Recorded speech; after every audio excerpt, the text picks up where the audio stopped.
around the world. My name is Ali Al-Junabi, and it gives me immense pleasure to welcome you all on behalf of Dr. Mohammed Al-Ali, the CEO of Trends Research and Advisory. Our discussion today is organized by Trends in cooperation and partnership with Harf and Fasla Media. This panel deals with a current heated topic titled Implications of the Russian-Ukrainian Conflict on Extremist and Terrorist Movements, and reflects the important and pioneering efforts of both Trends and Harf and Fasla Media to provide constructive visions as well as to shedding light on global problems and finding solutions to them. Ladies and gentlemen, today we will endeavor to anticipate how the current situation will evolve and to ascertain whether the border region between Russia and Ukraine would turn under the current conflict into a new hotbed of extremism that threatens the stability of the region and the whole world. Today, the parties in the conflict are calling on their supporters to join the battle, which includes extremist elements from different countries around the world. This is a great cause for concern and draws our attention to real possibility that this region will be a new home for extremism. There are conflicting forces that seek to use all possible cards to resolve the conflict of their favor. Nazi and fascist forces and groups are emerging, side wars are erupting, and extremists and militants from around the world are preparing to engage in the conflict. There are several parties in the equations. Muslims of Chechnya, or the so-called Mujahideen of Chechnya, are divided between Russia and Ukraine. There is also a division within the extreme right over which side to align with. On the other hand, ISIS and its followers are waiting for the chance to intervene, given that this area was targeted in the past. Once again, on behalf of Trends Research and Advisory, I thank all the panelists, the moderator, and viewers worldwide who have joined us today in this discussion. Without further ado, ladies and gentlemen, I give the floor to our moderator, Kyle Orton. Thank you very much. Thank you very much. On behalf of Fasala, thank you for partnering with us in this. Obviously, Trends does great work, and this is a very timely webinar. So we're very glad to be a partner in this enterprise. Today's webinar is entitled The Implications of the Russian-Ukrainian Conflict on Extremist and Terrorist Movements. It's obviously related to Russia's invasion of Ukraine that started on the 24th of February. And it will focus on these dimensions of the foreign fighters and radicalization and other security issues. And we have an excellent panel to go through that with. I think to avoid taking up too much time at the start, I'll introduce each speaker as we go through. So our first speaker is Rahaf al-Khazraji, who is the Deputy Director of Scientific Publishing, the Scientific Publishing Department at Trends Research and Advisory. So if we could go to you for the first 10 minutes. Thank you, Kyle. Hi, everyone. My name is Rahaf al-Khazraji, and I'm a researcher here at Trends. First, I'd like to thank Trends for giving me the opportunity to speak on this important panel. I will focus my remarks on the main issue of why areas of conflict and tension constitute a conducive environment for the spread and expansion of extremism and terrorist movements, with a focus on the Ukrainian case.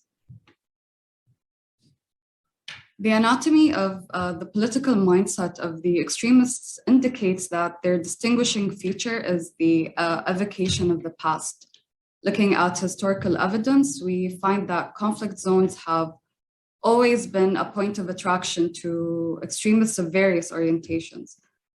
For instance, in Afghanistan, Abdullah Azzam's call for jihad received a broad response as large numbers of extremists from several countries went to Afghanistan to participate in the fight to liberate it from the Soviet Union occupation. As a consequence of those calls, the whole world suffered from the remnants of these extremists in the form of Al-Qaeda's activities.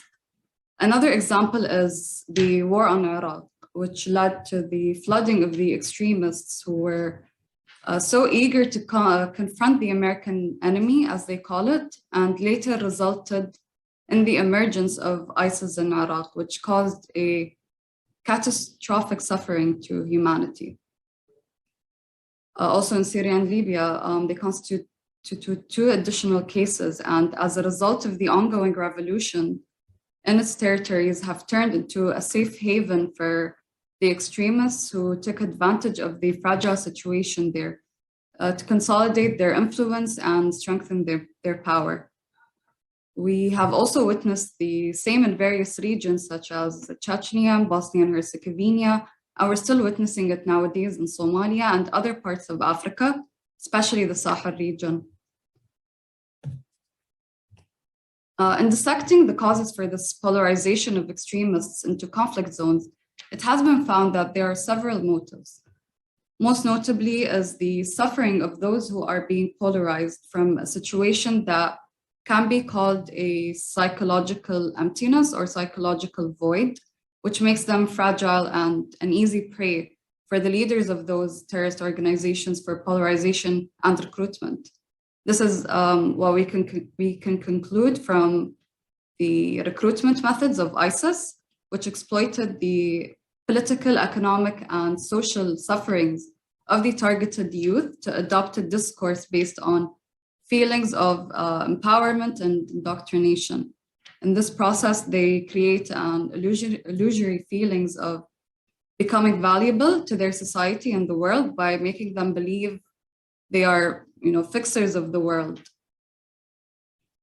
Another significant reason is also that in such environments of conflicts, various states use these extremist groups as mere tools in resolving the conflict to their benefit by providing them with financial support and giving these extremist groups room for growth and spread.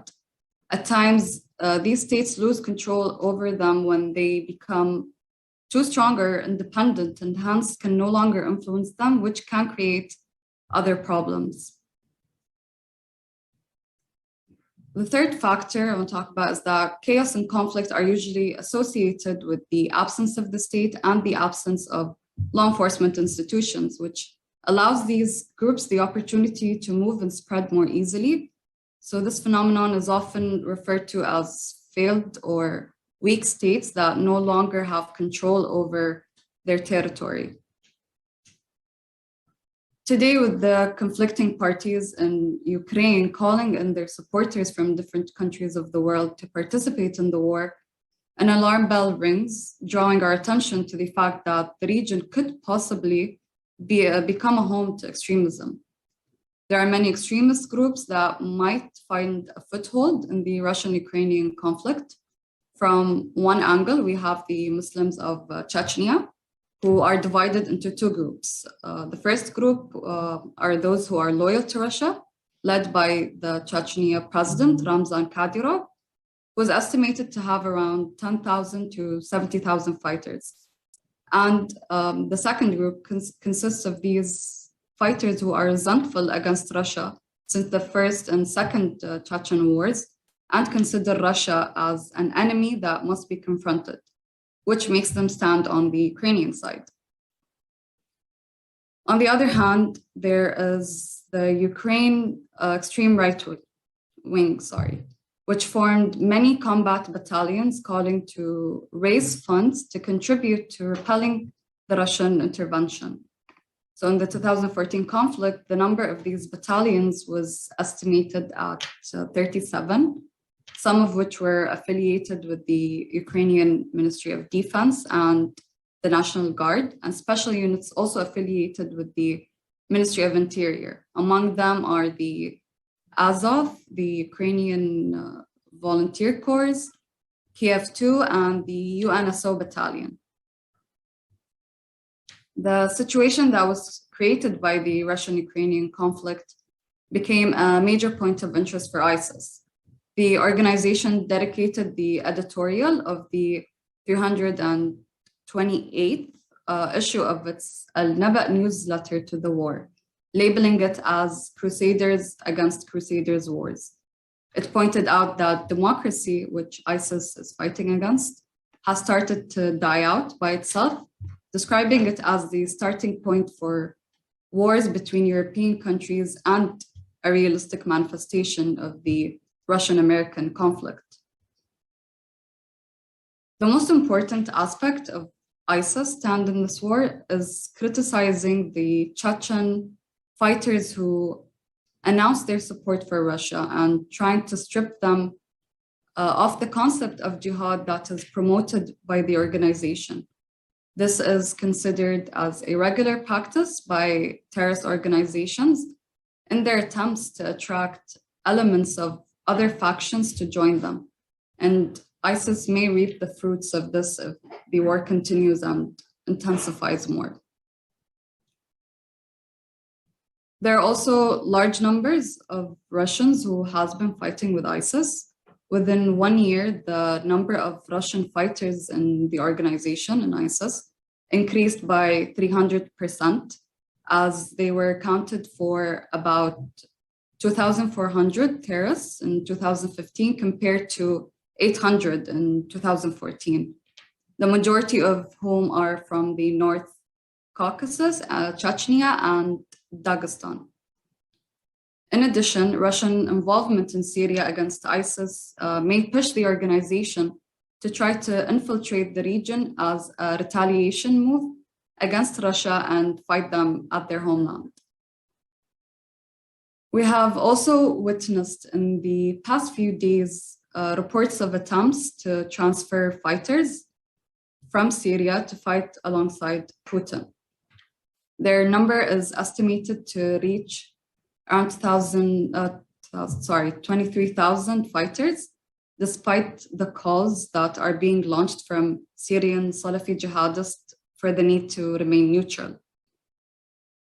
These reports and information may answer our main question concerning the possibility that the Russian-Ukrainian conflict could provide an attractive environment for extremism. Certain questions that should be discussed are what are the chances and possibilities for European right-wing elements to move to the region? And what are the implications of that on Europe and the West? Also, what are the chances and probabilities for ISIS to succeed in expanding its influence in the region and its chances of attracting anti-Russian and anti-Chechen elements, as both Russia and Chechnya fought against it in Syria? We can also ask, what are the chances of ISIS elements moving from nearby outposts, such as Afghanistan, to the area of conflict? And lastly, what is the possibility of the emergence of independent extremist groups from inside Chechnya, which is divided between Russia and Ukraine? And yeah, with that, thank you for listening. I'll go back to the moderator, Kyle. Thank you very much. Next up, we have Ezzat Ibrahim, who is the editor-in-chief of Al-Ahram Weekly, and he's going to talk about the extremist and terrorist movements that may exploit this conflict. Over to you, Ezzat.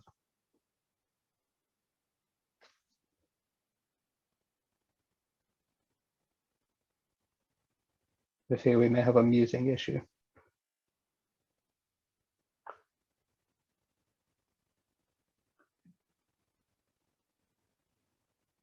Ezzat, you're on mute.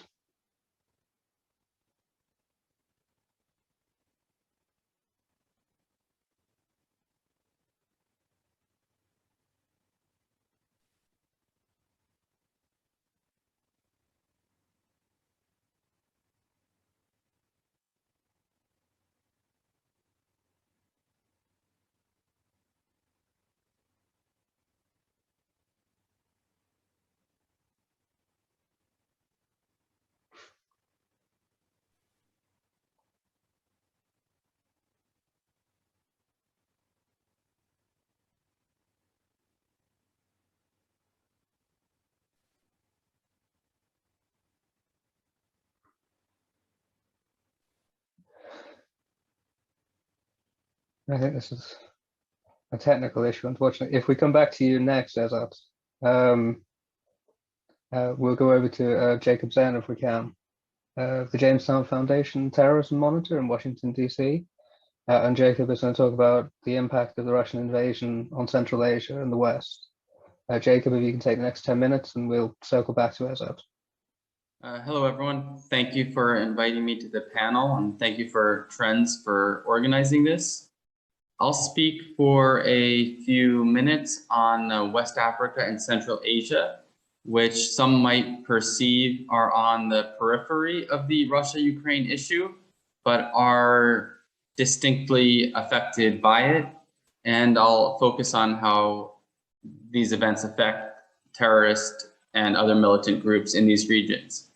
It's important when starting with West Africa to note that these countries in West Africa recently faced a major challenge from foreign fighters to ISIS during the main fighting in the Syrian war. So West African countries have become very cautious about any additional foreign fighters going to other conflicts. Among the population of some West African countries, there is sympathy towards Ukraine, as there is in a number of other countries around the world. In Senegal and Algeria, however, when Ukraine offered for Algerians and Senegalese to join the International Legion in Ukraine to fight against the Russians, both the Senegalese and Algerian governments requested that Ukraine take down their recruitment call because they were afraid of their own citizens going to fight. And I believe in Senegal, they noted around 30 citizens had joined to fight in Ukraine. But as far as I know, that recruitment call has stopped. And I presume in some other countries in West Africa, those recruitment calls are stopping because the countries are concerned about any potential ramifications of fighters joining a foreign conflict, becoming radicalized by either side, and then returning home and conducting attacks. So we can see that the conflict has had an influence on citizens in West Africa in that way. On another end, it's important to note that in a country like Mali, we've seen the withdrawal of French forces from the country as a result of disputes with the military rulers of the country that came to power by a coup last year. And we've actually seen increasing Russian influence in Mali in their counterterrorism efforts, at least ostensibly through training of the Malian armed forces. And this has involved the Russian Wagner group, who are commonly referred to as mercenaries, as well as formal Russian military trainers. So among the governments of the region, there is actually some sympathy towards Russia or close relations towards Russia. And this even dates to the Cold War era, when a lot of the current leaders of some West African countries and the current elites would have been pro the communist side during the Cold War. So it's actually possible to see more Russian engagement of West African countries, ostensibly on counterterrorism, especially as France and perhaps other Western countries reduce their focus on counterterrorism in West Africa to focus on elsewhere. And also at a time when Russia is being increasingly sanctioned and ostracized by the international community, it sees an opportunity to become closer to other countries in West Africa diplomatically.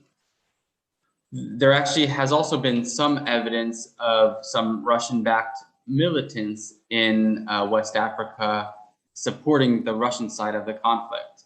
In Central African Republic, which is a country that has seen Russian support to put down rebellions, there's been a video released of Central African Republican militants claiming to support Russia and that they want to fight for Russia, because Russia is conducting its own recruitment drive to source international fighters that support it to also fight for it in Ukraine.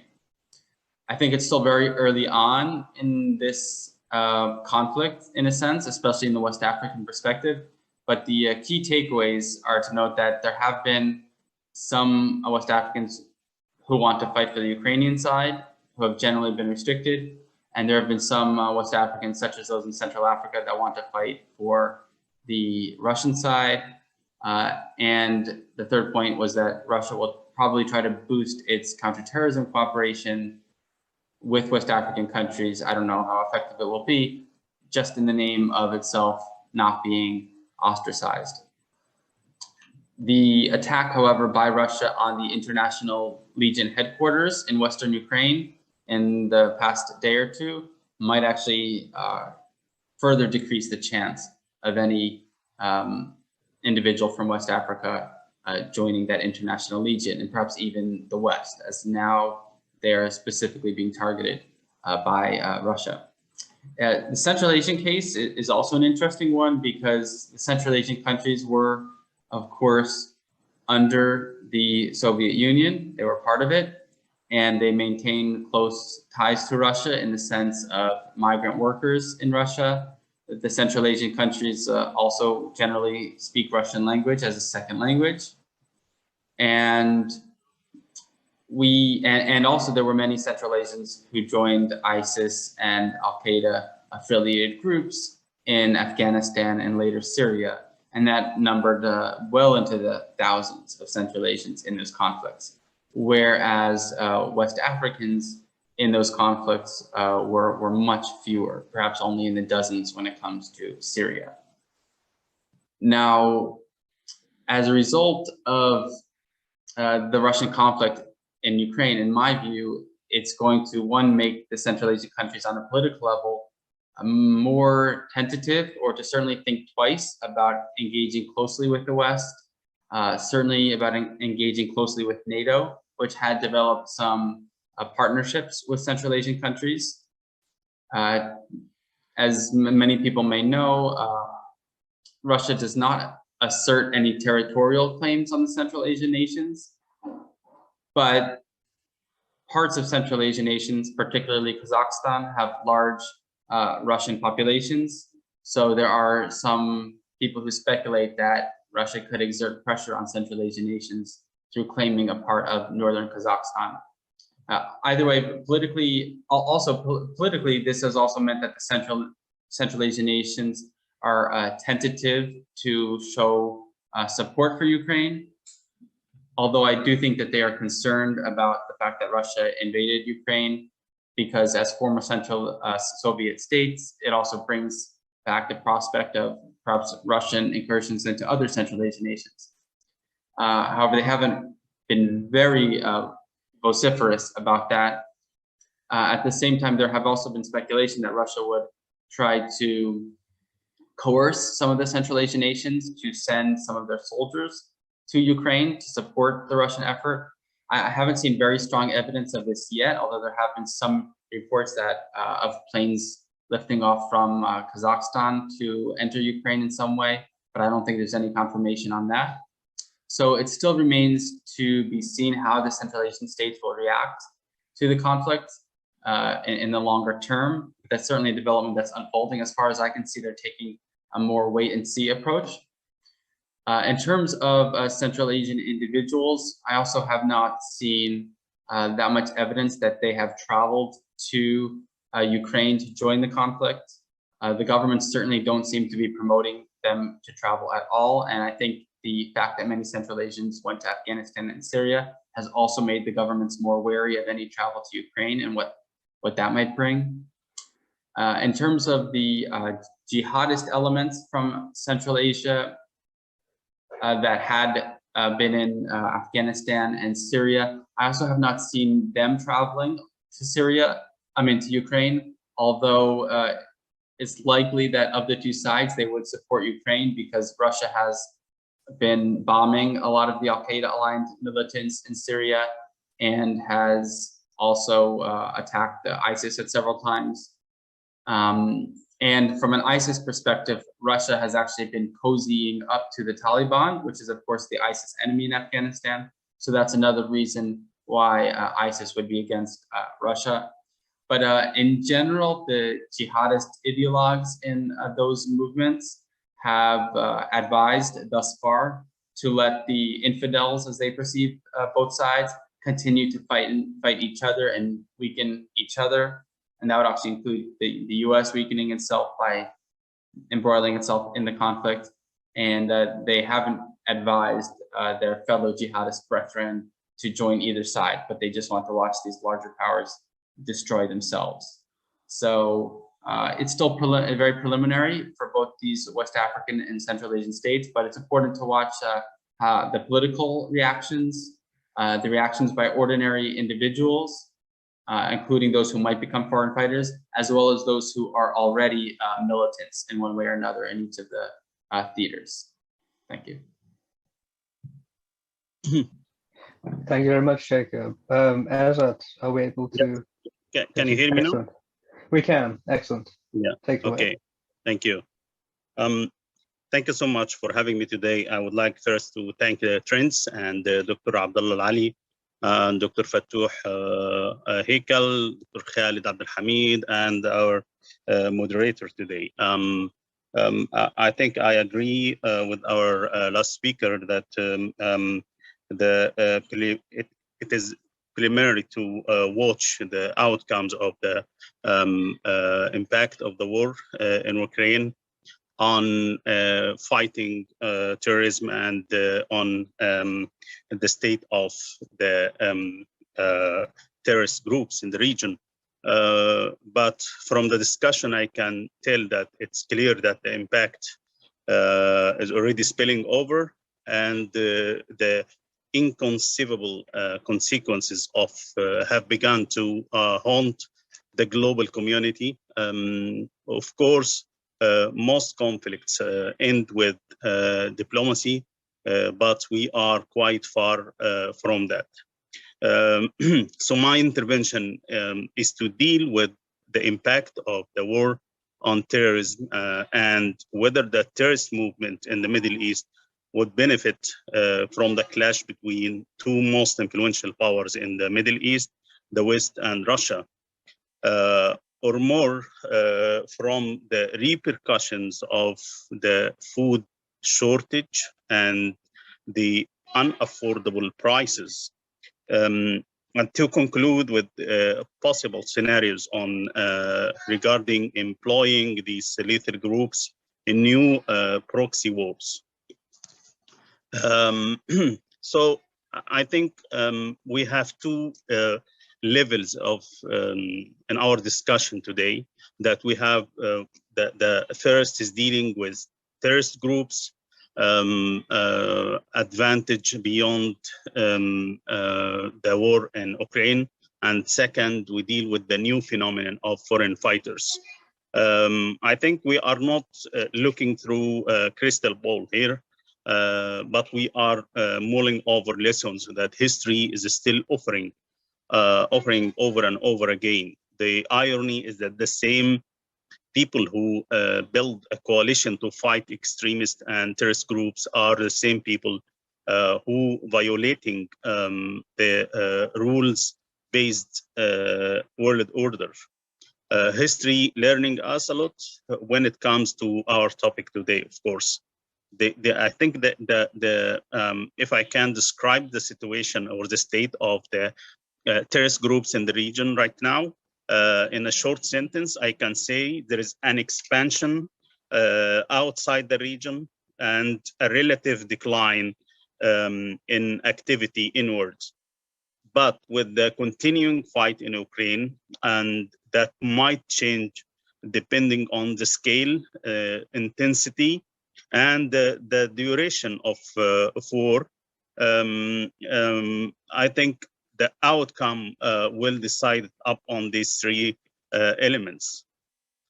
In February 9th, last month, the Assistant Secretary General of the United Nations for Counterterrorism said in front of the international organization that the course of events indicated that Al-Qaeda and Islamic State with their affiliates posed a real threat, and that global war on the Islamic State in Iraq and the Levant will be a long-term game.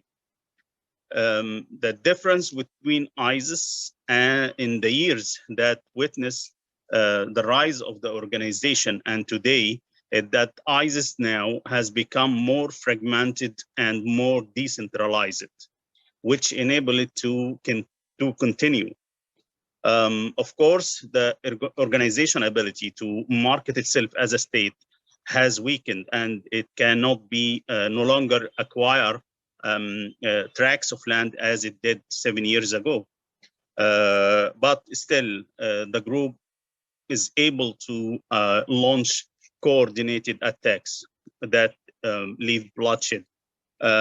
Terrorist organizations are moving towards more decentralization in their work as a result of the strikes inflicted on them in Iraq and Syria. My point here, in the absence of appropriate security and military responses to the escalation threats, copies of the Islamic State are gaining steady momentum, mainly in the African continent. The organization is active today in failed states, countries with civil wars, and places where there is an administrative chaos. After Ukraine, I think I'm calling this as a predicament of the international system, and we have many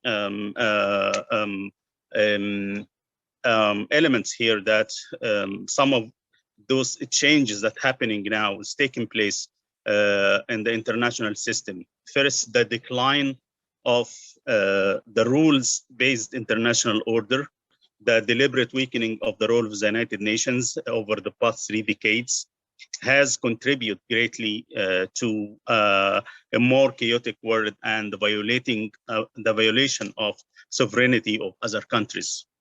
In my opinion, that is in the case of the war on terrorism, United Nations monitoring mechanism of terrorist organization should be kept in place. The loss of the mechanism will lead to gaps that are difficult to bridge. Second, the return of military alliances.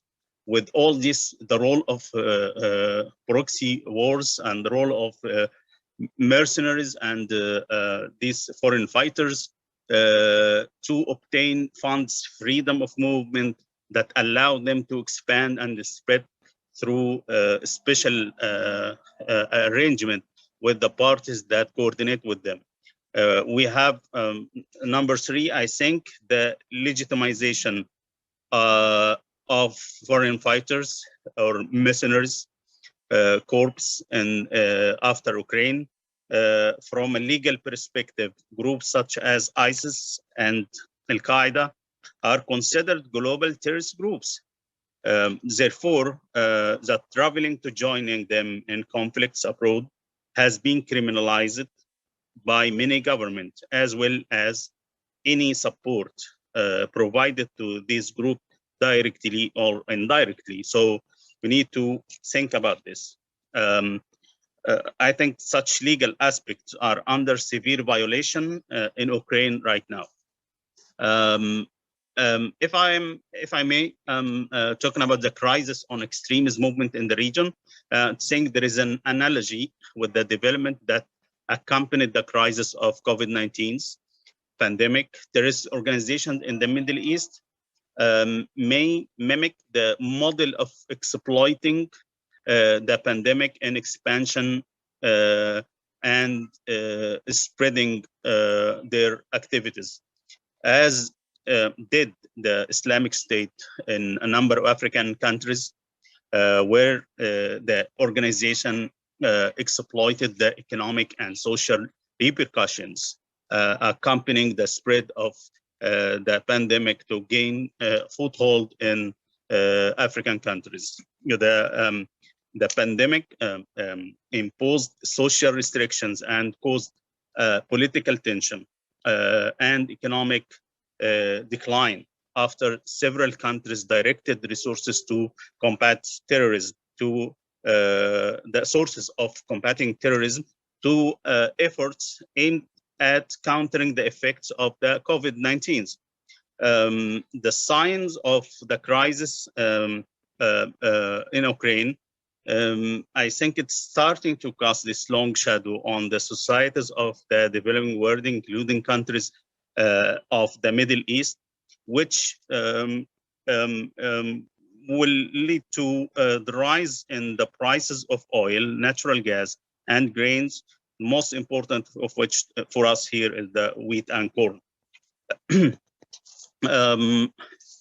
I don't want to take too much time, but I think I want to put in front of you some scenarios on the scenarios that I'm expecting for the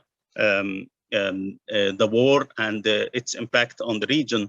A number of scenarios that can be developed to how extremist organization would deal with the current regional and international situation. I think the scenario one is containing the crisis in a short period of time and reaching a settlement on the status of Ukraine that allows the normalization of relation between Russia and the West and lifting of the severe sanctions, which means that extremists and the terrorist organizations in the Arab region will not be able to make the most of the vacuum arising from directing full attention to the war.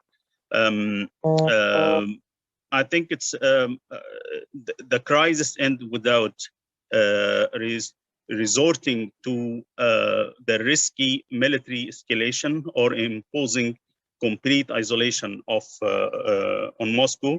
The international system will be maintain a degree of cohesion that allows it to continue the involvement of the influential parties in dialogues on issues related to combating terrorism and avoiding slipping into global chaos.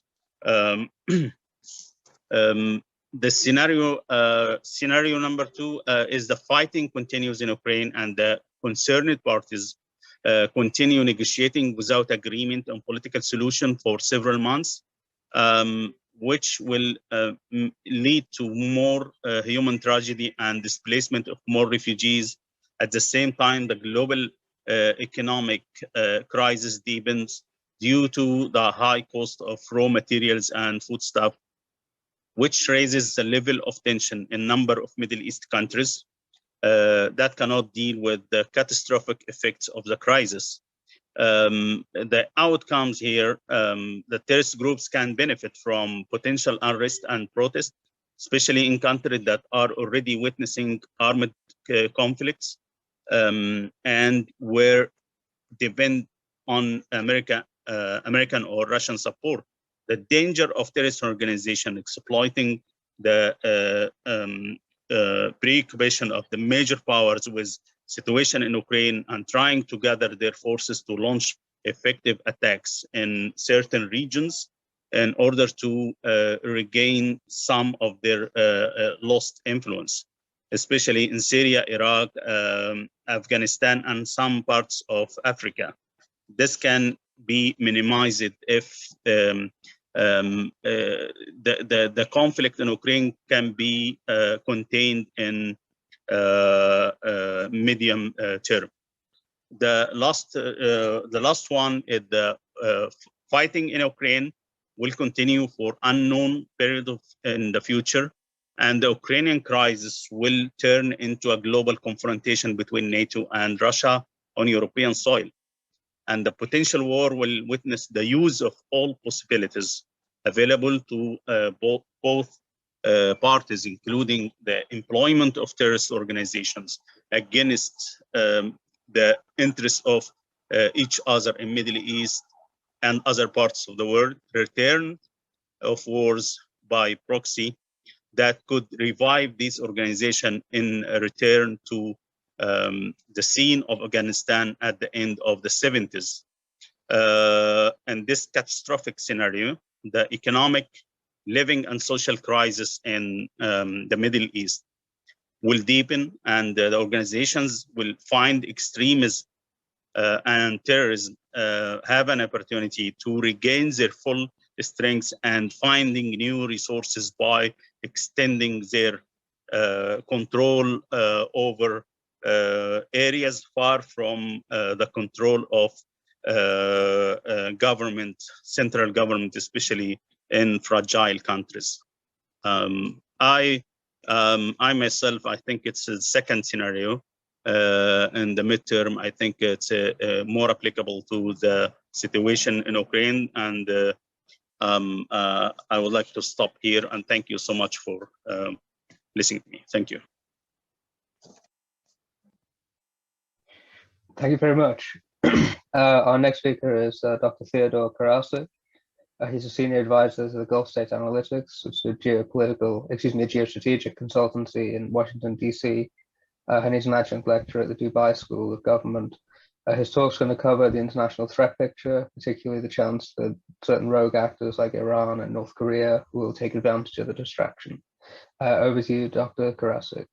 Thank you very much, and good day to everyone. Thank you for having me. I just wanted to run through a few points. I think so far the discussion here has been excellent. Jacob hit some really key spots involving Africa and Central Asia. I think here, though, we really need to be looking at the concept, first of all, of strategic distraction. Everybody is focused upon Russia-Ukraine.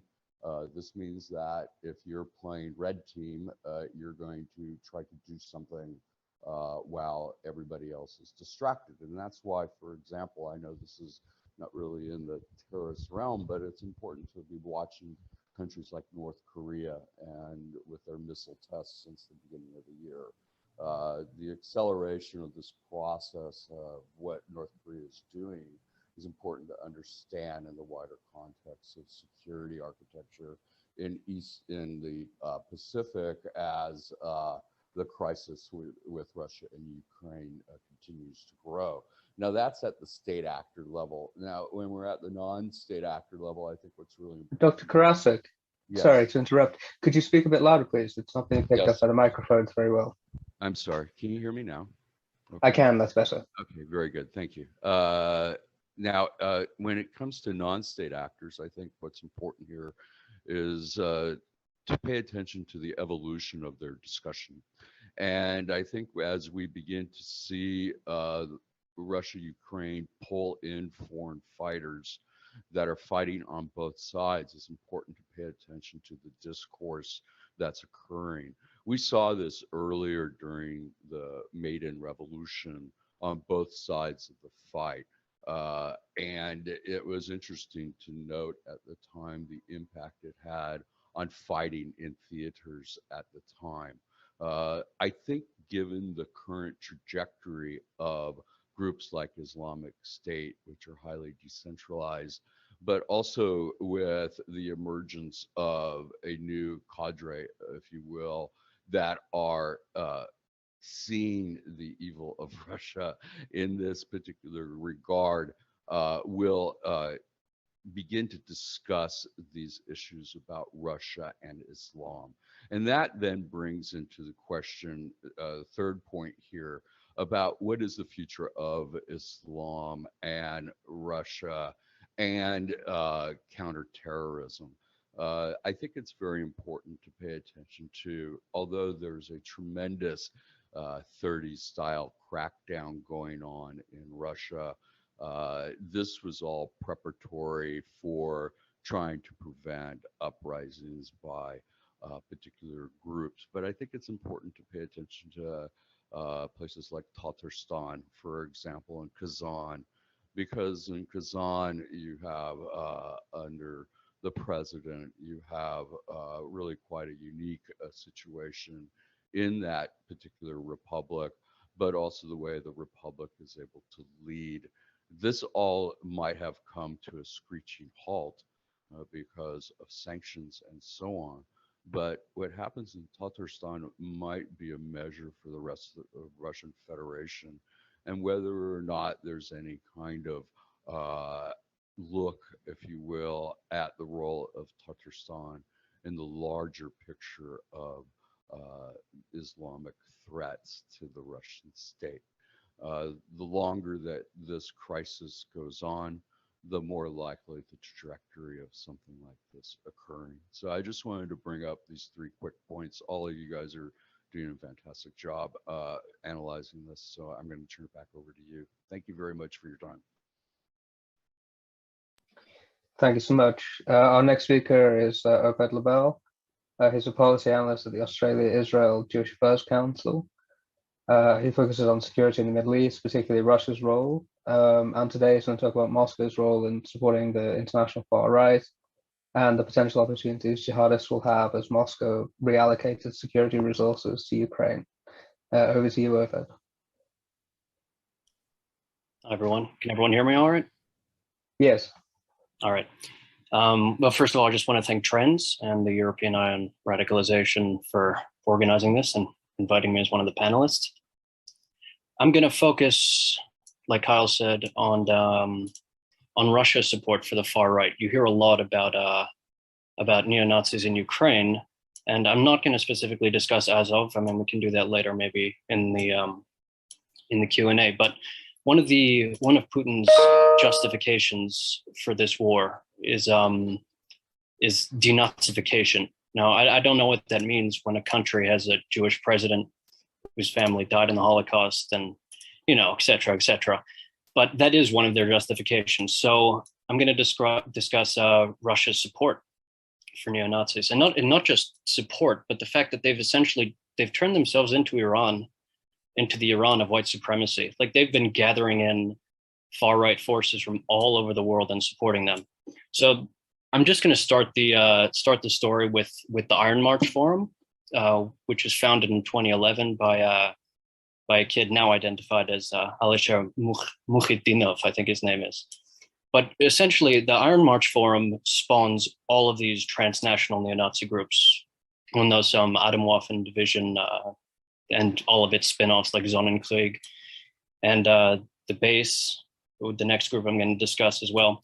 But he's running this transnational neo-Nazi forum, uploading some pretty serious things, including bomb-making material. And he was recently found living in Moscow, just, unwatched, unbothered. So very clearly has a relationship with the Russian government. And then we have the base. So the base that's a playoff of Al-Qaeda, obviously. And the base's leader, Ronaldo Nazzaro, was recently identified. And it turns out he's also been living openly in Russia, filmed wearing a Putin t-shirt. And in fact, it looks like the group was actually founded in Russia and has been recruiting from there. We know that Nazzaro has been vetting far-right recruits, including in Australia, from Russia. And again, lives totally openly, clearly has a relationship with the Kremlin. Unclear exactly what it is, but he is, for all intents and purposes, a Kremlin asset. And so this group, the base, it was recently designated as a terrorist organization here, but it still operates completely openly in Russia. And it's also been designated by several other countries in the world. And that brings us to basically the crux of this neo-Nazi international that Russia's building is the Russian imperial movement. Now, regardless of its exact relationship with the state, people say they have an understanding. I would say it's a lot more than an understanding, but the Russian imperial movement trains transnational neo-Nazi groups across the world and dispatches their operatives back. And several who have done these training courses have gone back to conduct attacks in their own country, specifically Sweden. So the United States designated the Russian imperial movement in 2020. I think that's the first time that they've ever designated a foreign neo-Nazi movement. I use neo-Nazi as a very broad term. Let's just say far right. And then, of course, you have the Wagner Group, which Jacob mentioned. And the more digging you do on Wagner, the more you turn up neo-Nazis. It's clearly core to the identity of the group, whatever it is. I mean, it acts as a proxy of the Russian government, to put it charitably, but it is overall a neo-Nazi group, and it is employed to commit atrocities on behalf of Russian imperialism from Ukraine to Syria to across Africa, like Jacob was saying. Now, the reason I bring this up is because all of these assets have always existed in the West. Like Russia, these people are based in the West. Russia has a really close relationship with neo-Nazi attackers. And it's quite possible that as a result of the sanctions, and Russia is going to have to respond asymmetrically. And so we've come to understand destabilization and Russian influence campaigns and cyber attacks. But they do have another tool, and that is increasing their support and funding for these neo-Nazi groups to commit attacks in the West. I would not rule that out. Now, that's all well and good, but there is the potential for a good outcome here, which is that popular opinion in the West is currently so united against what Russia has done that it's going to end up isolating any politicians and the far right political parties that Russia has been close to. Well, ideally, that's what's going to happen domestically. So I don't know whether this will increase or decrease the threat, but the threat is real. And for all of Russia's talk about Ukrainian Nazis, I mean, there are many powerful neo-Nazi leaders living very openly in Russia and supported by them. And so that's on the far right side. Now, I also want to build off of what Jacob was saying earlier about Russia's presence in Central Asia and Africa. Russia's been displacing France across Africa and trying to offer itself as an alternative imperial pole or security partner. But what this war has exposed, I mean, it's just been, I'm trying to think of another term, but it's been mortifying for Russia. Like they've exposed that their military is a fairly hollow force and they can't actually fight. So what Russia's experiencing now is fairly severe overstretch, imperial overstretch. And that's going to get progressively worse as sanctions wear down its military and its ability to pay off, you know, the leaders who are working for it in Africa and elsewhere. So this is going to leave space for jihadists in the Sahel and elsewhere, especially in places like Mali, where the French have been pushed out and the Russians come in. Wagner is, I don't know whether all the reports of Wagner leaving these various African states where they were fighting to go to Ukraine, I don't know how accurate those are, but they are definitely going to have to pull back and draw on more and more resources to focus on Ukraine. And the more that happens, the more space it leaves for jihadists to exploit. And the more instability, because, for instance, in the Central African Republic, like Jacob was saying, Russia is the sine qua non. No, I wouldn't say it's for stability, but it's the only reason the government can stay in power in that civil war. And the drawdown and the sanctions and just the general embarrassment, the political embarrassment of this campaign is going to have an effect on the continent. I don't know how soon, but it will. And then there's in Syria, where Russia is already failing terribly to contain the Islamic State insurgency in the east. If you read the most recent Pentagon Inspector General report, it's not a good situation. And the overstretch of the Russian Air Force, they've demonstrated that they can't mount two operations at once, which is why the Syrian skies were clear of the Russian Air Force for a long time, for the first time in a while when Russia invaded Ukraine. They're not going to be able to, they were already essentially combat ineffective, and they're not going to be able to hold that down for long. And then finally in Central Asia, I mean, you have the Taliban running Afghanistan, and you have essentially security client states of Russia. Like now their security is entirely dependent on Russia. And Russia's current military weakness is going to leave a major opening for the expansion of jihadist groups. I don't know what the Taliban will actually do, but an attack on Tajikistan or one of its other neighbors cannot be ruled out after watching what's been happening, and Russia would not be able to intervene easily. So I'll close by saying that this conflict does leave openings both for jihadists and for Russian state-backed neo-Nazi terrorist groups in the world. Thank you very much. Our next speaker is Anna Gusarova. She's the director of the Central Asia Institute for Strategic Studies, or CASE, which focuses on bringing perspectives on security and political matters in Central Asia to regional and global stakeholders. Over to you, Anna. Thank you, Kyle. Hi, everyone, and thanks for having me, and thanks for a very fruitful discussion and a fantastic panelist today. I've prepared some footnotes, but I would really like to jump in and reflect to what some of you guys said, that that's exactly reflected in my presentation. So at least 3 points that I kind of keep up for this conversation today. So if we speak about implications of the war, you know, not implications of the Russian politics, or not implications of recent developments regionally or globally, or the US-Russia relations. So if we focus on war and its implications, I mean, Russian-Ukraine war and its implications on extremism, terrorism, and then regionally, there are several things that we should kind of highlight.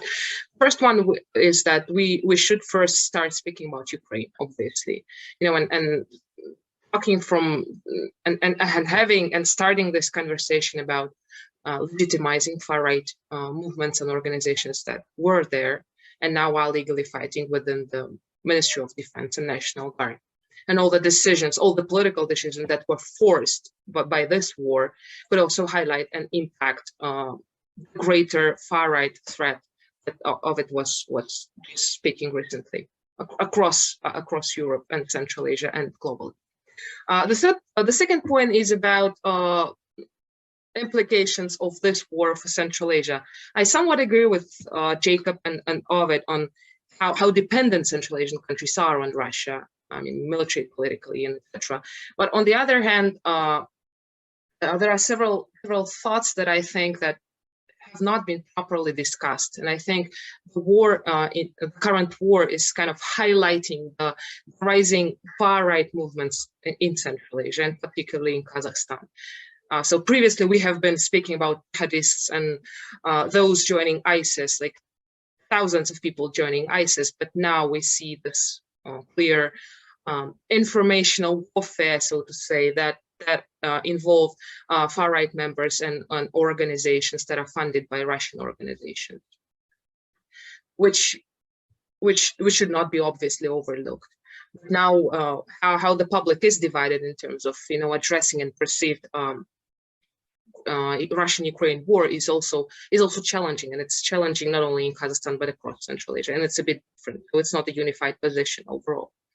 But when it comes to foreign fighters, there is also another interesting thing to mention, so to say. So when Crimea happened, when Crimea was annexed in 2014, back then, there were several ethnic Russians from Kazakhstan that traveled to Ukraine and fought in Donbass and were prosecuted when they returned back to Kazakhstan. So the issue here is that it's illegal to fight in a foreign conflict zone, and then, I mean, across Central Asia.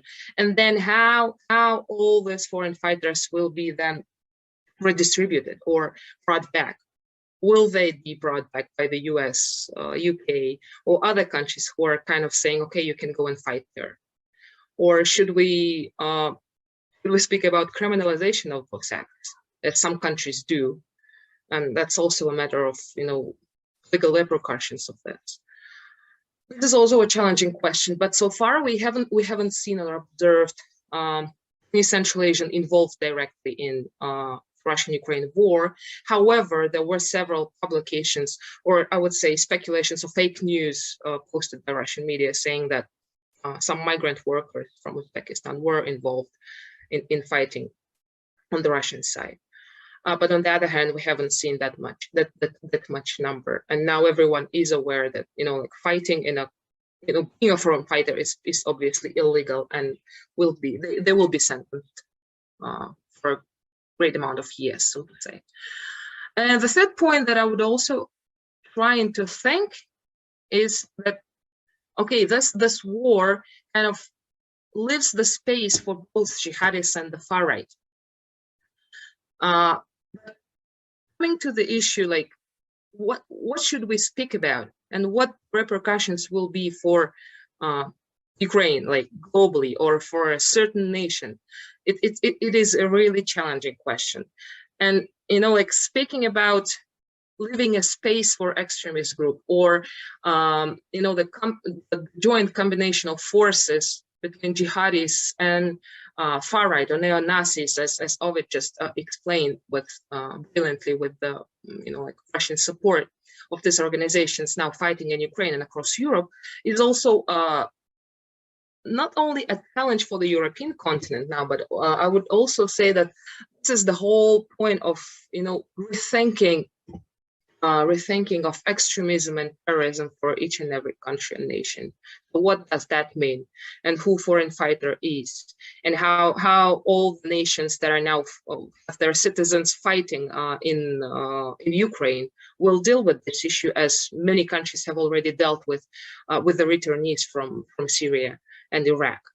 So this kind of questions are still in my head, and I think that it's really too early to kind of answer that. On the other hand, like understanding why so many different people went there and fight there, that's the question that kind of keeps me thinking why it's something different that is happening now in Ukraine in comparison to all other parts of the world where kind of similar grievances or similar challenges exist, and they feed different groups of and different ideologies of people, fight for. And here in Ukraine, I think that's how it's different. So it's the combination of everything, a little piece of everything that kind of now is mixed, and time will need.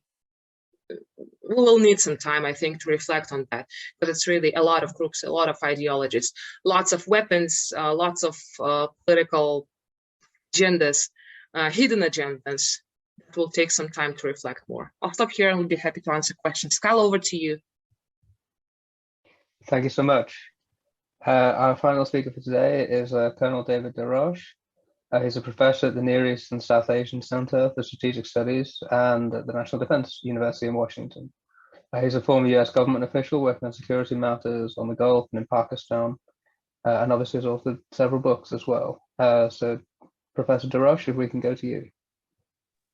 Well, thank you. It's an honor to be here. I appreciate it. Some of my points have been covered by the other speakers, so I'll go fast and hopefully there'll be questions. I want to talk about a strategic implication of the war, which is the wheat market, and Ezzat kind of highlighted that earlier, and then a tactical one, which is the use of drones. It's a real honor to be on with these experts, but let's see if I can come up with something different. So first off, the region, the Middle East, North Africa region is fragile. This is no surprise to anybody, but it's vulnerable to all of the root causes of insurgency or terrorism. In general, it's one of the more corrupt regions in the world. Sub-Saharan Africa surpasses it. Also, the region contributed a lot of foreign fighters to Daesh. This is from 2016.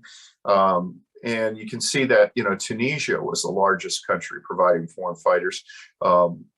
Russia, of course, was also a large country from that. But, the population of Russia compared to the population of Tunisia, is quite telling. And some of the other countries that really concern me are places like Egypt and Libya, which, have issues as well.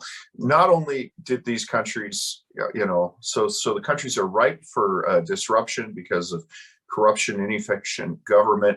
A number of them sent foreign fighters to Egypt, but a number of them also have insurgencies, Daesh inspired or follow-ons to Al-Qaeda as well. And so you have insurgency or terrorist possibilities domestically and overseas. And a lack of governance, which, incubates this sort of stuff. So the question is, how can it get worse, and how will the Ukraine-Russia conflict make it worse? Well, the first thing is we have to look at the presence of food insecurity. And food insecurity is kind of endemic to many countries in the region. And what particularly concerning is that this chart doesn't show population. When you look at Egypt, given Egypt's large population, the fact that 11% are considered food insecure is of great concern. And of course, Syria, where over half the population is considered food insecure. And this is a slightly old chart, so I'd argue that food insecurity in Lebanon is much greater than it was when this was done. And of course, Palestine, which in the UN, I think includes Gaza as well, 21%. Clearly, this is a hotbed for potential terrorist movements. Then, not just food insecurity, but such security as we have is dependent on large part on imports of grains. So the Arabian Peninsula, 80% to 100% of their cereal is imposed. That's really only of concern for Yemen, which, again, already has an ongoing war. The other countries can afford to pay whatever they want. But when you look at Iraq, Syria, Tunisia, and Egypt, with 40 to 60% of their cereals imported, this becomes a matter of great concern. And of course, Algeria and Mauritania already have ongoing insurgencies and terrorist movements, and they're at 60 to 80% of imports. So now if we look at imported wheat, which of course is what bread is made out of, it's sort of the key grain, what we can see is that Egypt has imported almost 26% of the region's wheat since 2007. And most of that wheat comes from Russia. The former French colonies of North Africa, not surprisingly, tend to import from France, and the rest of the region tends to import from Australia. So if there's a disruption to the wheat market, you're looking at a pretty serious effect on these countries, and particularly the one that concerns me most is Egypt because of its population. Well, who does export wheat? You look at this and you see that Russia is the largest exporter, followed by Canada, then the US, then France, but then you have Ukraine. And the problem here is that we're looking at a very large amount of wheat removed from the world's export market.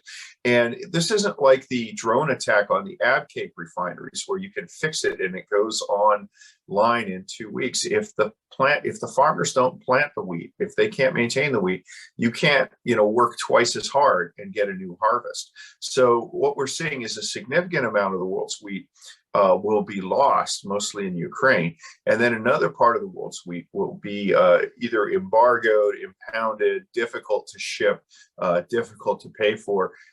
So a significant portion of Russia's wheat exports will effectively be unavailable for the world's market because of sanctions and other movements on Russia. So that leads to a wheat shortage. And the problem is, again, particularly bad here because when you look at who buys wheat from Russia and Ukraine, and the way the war is going, most of Ukraine's wheat will be removed from the market and a lot of Russia's wheat. And you can see that, and unfortunately, this is in dollars rather than in tons, but Egypt is one of the major consumers. And, that's used to buy subsidized bread, which has long been viewed as sort of a bedrock of Egyptian political instability. When the subsidies on bread were proposed to be removed by Anwar Sadat, he quickly reversed himself because there was public unrest. This shows breakdown specifically for Egypt. And as you can see, they get about 79% of their wheat from Russia and Ukraine. So the removal of 79% of that market means that the prices will go up. And Egypt, as a country that's already under fiscal stress, will suffer most from this. And I worry about this because, if you look at the leadership of the main Al-Qaeda organization, the secession of Osama bin Laden, the leadership's almost entirely Egyptian. And the fact that you have that population there, that you have a insurgency, which, has kind of come under control in the Sinai, but can revive itself, and the number of foreign fighters exported, plus Egypt's critical role as both leader in the Arab world and astride one choke point and possibly two, if you consider the Bab el-Mandeb. This has real implications for security. And to try and give you an example of where we are, this chart shows food prices in the wake of the fiscal crisis, 2008, 2009, and then droughts. And you can see that food prices spiked. The black line shows global food prices. The red line shows specific countries. And in every one of these countries where the food lines were above the norm, the global norm, where they're definitely above what people expected. Every one of these countries had some degree of political instability. The Arab Spring, popular protests in Oman, which in the past have been more or less unheard of, revolutions, or civil wars erupted. So this food shortage means that poor countries that are fiscally stressed, like Syria, Egypt, Lebanon, they are going to, based on past performance, there's a real possibility of political instability that'll lead to terrorism. Now, let me shift to the tactical innovation, because everybody's talking about drones. This is the Houthi drone arsenal, which is basically the Iranian drone arsenal with a paint job. Drones are every war has a sexy weapon that comes out of it. Desert Storm, it was Patriot. Falklands, it was the Ezzat sea skimming missile. Since the Nagorno-Karabakh war, and now in the Ukraine, people are talking about the Bayraktar TB2 drones or the Russia 4Zenn drone. And of course, they do have the ability to hit targets accurately. You see this is the Abqaiq refinery in Saudi Arabia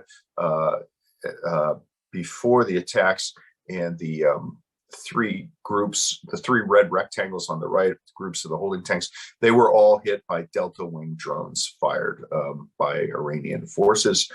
This is the wreckage of the drones that struck at Abqaiq in the back, or cruise missiles. There was also a complex drone and missile attack last year at the main Aramco oil refinery facility. Missiles were fired down here in the south at the residential Aramco compound, although I think it was actually fired at a different compound. But there was a drone attack on the large storage facility at Ras Tanura here, and here you see a video of the Ras Tanura. And that has captured the imagination of security leaders around the world, because they see an unparalleled degree of vulnerability. Of course, in the Ukraine war, we looked at this convoy, which dispersed the day before yesterday. And there is footage of drone strikes on it, but the question was, why not more? And the answer, I think, is that this shows one of the TB2 drone strikes is that they were prioritizing their targets. So this vehicle here was targeted by a Bayraktar drone. This is a Russian anti-aircraft missile launcher, and they basically hit this launcher because they wanted to have a secondary explosion that would also kill this launcher and the support vehicles, which were probably having missiles on it. Basically, what we see is that drones are very useful in warfare, but they are not a one-size-fits-all solution. They're not the killer weapon that just causes everything. They have to be integrated with ground forces and with an existing fire artillery network. And the distance that the Ukrainians have to operate at, combined with the overall mass of the Russian armed forces, means that they just don't have enough drones to effectively destroy these forces here. They can contribute to immobilizing it. They can contribute in slowing down the advance of the Russian forces, which then allows the pretty poor logistics network that the Russian armed forces have to do what it does, which is fail under stress. This is a Russian drone which was shot down and captured. So both sides have them. This is primarily an observation drone. It's pretty good. So I introduced those two topics. Some of the other speakers, of course, have introduced them as well, but I just wanted to give some visual illustration of what we're talking about, and I welcome your questions. Thank you. Thank you very much. We're going to move into a period of open discussion for 15 minutes. Does anyone have anything they wanted to put to the rest of the panel?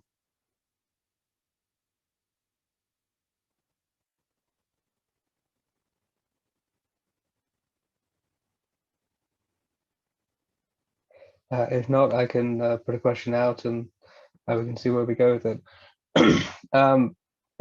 In terms of the Western response so far, is there anything that's not being done that you think should be done to stem the flow of extremism and radicalism in Ukraine, or to restrain it? Is there any obvious mechanism that's not being pursued?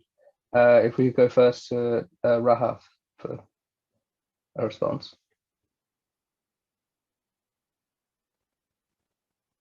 I think you're on mute. Oh, yeah, sorry. Can you just repeat that? Is there anything that you think that, in terms of the sanctions or the US and Western response in general to the Ukraine crisis, that should be being done to curtail extremism in Ukraine? Well, I'd like to talk briefly about the GCC's neutrality in terms of the Russian-Ukrainian conflict. I know Saudi Arabia is ready to mediate between all parties related to Ukrainian crisis, and they sent millions of dollars to the Ukrainian humanitarian aid. But I mean, the West probably have done whatever they could to, elevate. That makes sense. Does anyone else have anything to add into this? Could you go to Ezzat? Do you think that for an Egyptian perspective on this? I can. Yeah, I would like to comment on the idea that Egypt is vulnerable to the repercussions of the war in Ukraine. I think that we, concerning the wheat and corn, that Egypt is having a stock of 8 months at least right now of wheat and corn, especially wheat, which is make Egypt less vulnerable to the fluctuations on the international market. The idea that the reviving of ISIS in Sinai and other parts of the country or something like that, I think Egypt is different now from 7 years ago. The country is, the Egyptian army is much better equipped with on how to deal with the situation and against these groups, which is I think it's a lot of progress has been made in Sinai in the last 5 years at least, and now Egypt is this kind of intelligence coordination with other major Arab countries in the Gulf, especially Saudi Arabia and United Arab Emirates. I think it's much better than before, and Egypt, and especially in this crisis, Egypt is aware that the region is going to for more changes in the near future, and that the change should be observed well because of this. There is some weak areas in the region that the terrorist organization might infiltrate to these weak areas, like the situation now in Syria is quite fragile, and the situation in Libya, the situation in Yemen and other parts that Al-Qaeda and ISIS can exploit in them in the future. So I think it's important to take the precautions and to take serious steps on the regional security issues. I think we need some sort of a regional security forum for all countries in the region that can interfere to address these issues. The food security is important as besides the idea of fighting ISIS and Al-Qaeda. The food security is behind most of the region unrests, the region's upheavals in the last 10 years. So food security is still important, is still should be addressed well, because of it's one component of the repercussions of the Ukrainian crisis. Thank you. Thank you very much. Just to note, if anybody wants to jump in, there is a raise hand feature, and if you press that, I can bring you into the discussion. But just to build on this and to go back to Professor Darash, I mean, Egypt seems like a vulnerable country because of the wheat situation. Is there anything that can be done realistically to mitigate that by the US or by Europe, or is it just one of those things that will have to be borne out? Yeah, boy, it's tough because you have to plant and grow and harvest. You can't do it quickly. So there are reserves. I'm glad to hear Egypt has grain reserves, but at the end of the day, I think the only thing that's really viable is trying to do some sort of import substitution program. So the United States runs a surplus of rice. And that might be diverted. I'm sure that we have folks at the Department of Agriculture that are taking a look at that. But the greater issue is the confidence that people have in the state. And the problem is, the more services that the state supplies, the more important it is the state have a reputation for being, even-handed and incorruptible. And many of the Middle East, North Africa states, unfortunately, do not have that reputation. And if people are literally dependent on it for their livelihoods, you get to desperation. And so, we've seen natural disasters followed in a few years by revolutions or terrorist movements. So the Nicaraguan earthquake in 1972, followed by the Nicaraguan revolution, because the Nicaraguan state was so corrupt. We saw the mid-90s, the earthquake in Egypt, which was then followed by what was almost a civil war, the rise of Gama Islamia, most of whose leaders, are now Al-Qaeda's leaders, or were killed. And this happens all over. So it's just a point of concern, and I'm not sure if the stockpiles globally or the donor base is big enough to make up for what the expected shortfall might be. We'll see. No good news on the horizon. I wanted to actually go to Jacob next and to ask about the situation in West Africa. And then to bring Oved in if we can. But do you think there's a possibility of France recovering its position if the Russians do move out a bit, or is it just one of those things that, again, we will have to deal with the fallout if the Russians withdraw forces?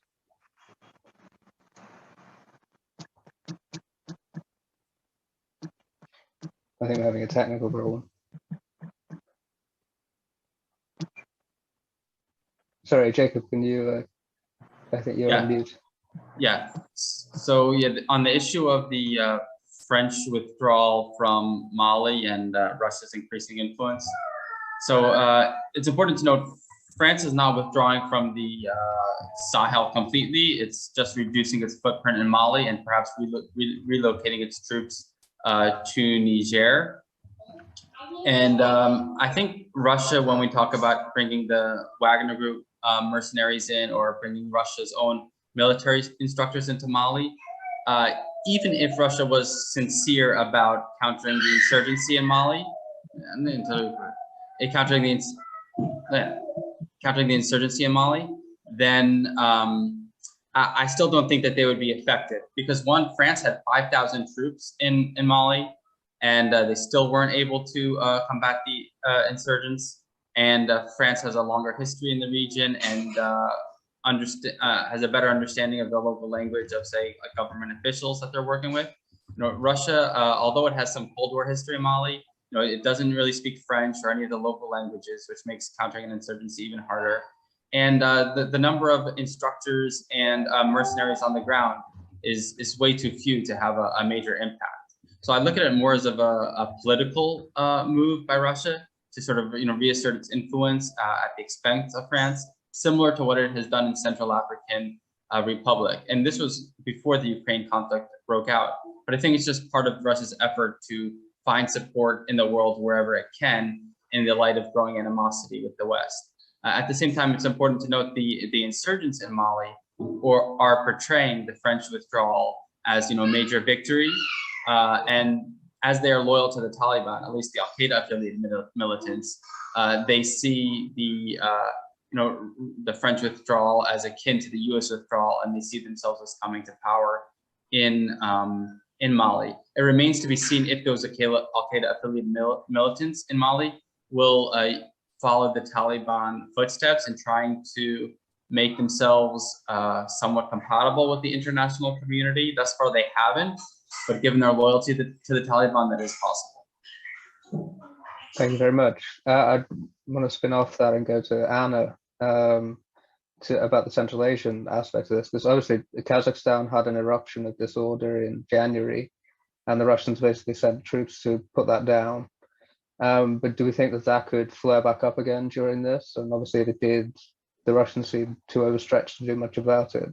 And then there's Tajikistan, which has this unique position within the Central Asian states, and it's somewhat separate from the others. How do you see trouble on the horizon for any particular state in Central Asia? And if it erupts, do you think the Russians can do much about it? Thanks, Kyle. That's one of the questions that we've been trying to address for the past several years. I mean, even when Crimea was annexed back in 2014, there were huge debates, about the future scenarios of the northern and eastern parts particularly of Kazakhstan, that were dominated by the ethnic Russians, that, Putin and Russia can come and save them from whatever thing that they are not satisfied in with Kazakhstan. Since that time, I think the overall situation was getting better, and we haven't seen that much, tensions and conflicts. But when it comes to, the current situation and how the country is reviving from its January events and acute unrest and protests now, it's really hard to speculate whether, Kazakhstan could be next after Ukraine. That was the same paradigm that we had, 8 years ago. But on the other hand, there are lots of groups and lots of groups of people, and unorganized groups of people, so I would say, that are supported by different Russian far-right organizations or neo-Nazi organizations that kind of, boost information space and kind of add on to lots of different grievances that the country is now facing. So it's a yes and no, I would say, answer to your question with regard to Kazakhstan. But recent information about how people reacted to CSTO coming and kind of Russia coming and saving situation in January is really controversial. Some were saying that's okay because the law enforcement and security services really failed to deliver. But on the other hand, for others that were purely against this. But that happened. I mean, that happened in January, and the country's reviving from those events. And it's really now interesting to see how politically Kazakhstan is responding to whatever political commitment or whatever message that the Russian government is sending both to Russian people and abroad. So it's really difficult and different at the same time to see, because it's trying to balance and maneuver, but on the other hand, we see some political movements of the government. When it comes to Tajikistan, it's a bit different. Having a huge military base there, as well as having direct borderline with Afghanistan and Taliban and other extremist and terrorist groups there, makes it really different and unique for Russia. Come and save them if that is the case. And this narrative has been widespread across CSTO for multiple years since the first announcement of the U.S. troops withdrawal from Afghanistan, but nothing happened. Then was the second announcement, and again nothing happened. Russia didn't come and save us, or Tajikistan or other Central Asian countries. Were not that situations that particularly push Russia into Central Asia. So Russia is really busy with other parts of the world now instead of focusing on Central Asia, which is good. I'll stop here. Over to you, Kyle. Thank you so much. Oved, I know you had something to add.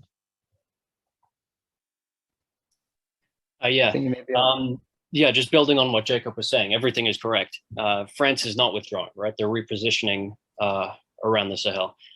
But my worry is just in terms of the implications of the war. Even before the war, the U.S. was talking about drawing down its assets in Africa, and France is heavily reliant on that. And I think after this war, both France and the U.S. are going to have to stop focusing on counterterrorism missions, or at least as much.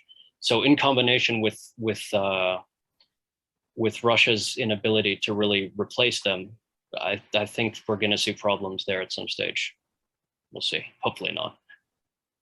Thank you. And if we go to Dr. Karasik, do you have any last words? I am here. 1 second. All right. Thank you very much. What everybody's saying is actually quite fascinating, because we're clearly at a juncture in history where we are entering really a lot of unknowns, not only in terms of Islamic theology and what's happening within schools of thought, but also the impact of Russia-Ukraine upon these schools of thought. The discussion of Africa and Central Asia, as I mentioned before, is really key to what happens with Russia, and there is debate about really what Russia's activities are in Africa, but I think that we have a pretty good idea that it's more about optics, politics, and some financial aspects. But what's happening now is that we're getting into a period of time where the pandemic is still here. And I'm really curious as to what Islamic terrorist groups will be discussing as the Russia-Ukraine conflict continues and whatever its aftermath is. And then where do these groups see themselves locally or within the larger picture? Some of them may be speaking about local grievances, as Dave and others talked about. Wheat and food availability come 6 to 8 months from now. But what I'm watching out for is the same thing that I watched out for after 9/11 and for several years after that, which was looking for discussion in this literature for apocalyptic thinking. And this was being done. We did quite a bit of work on this topic back in 2002, 3, and 4 with Al-Qaeda. And I'm just curious to what these groups will be thinking now when they're looking through religious terms towards what's happening between Russia and Ukraine, what's happening to Moscow, what's happening in other parts of the Ummah that Russia is part of. So I will end there. And so this is just more to think about than anything else. Thank you. Thank you very much. Does anyone have anything to add in at the last? It's been great to have you all here. Thank you all very much for your contributions today. It was an excellent presentation for everybody, and it covered a lot of ground. We hope to see you again soon. Thank you very much. Thanks, guys. Thank you, everyone. Thank you.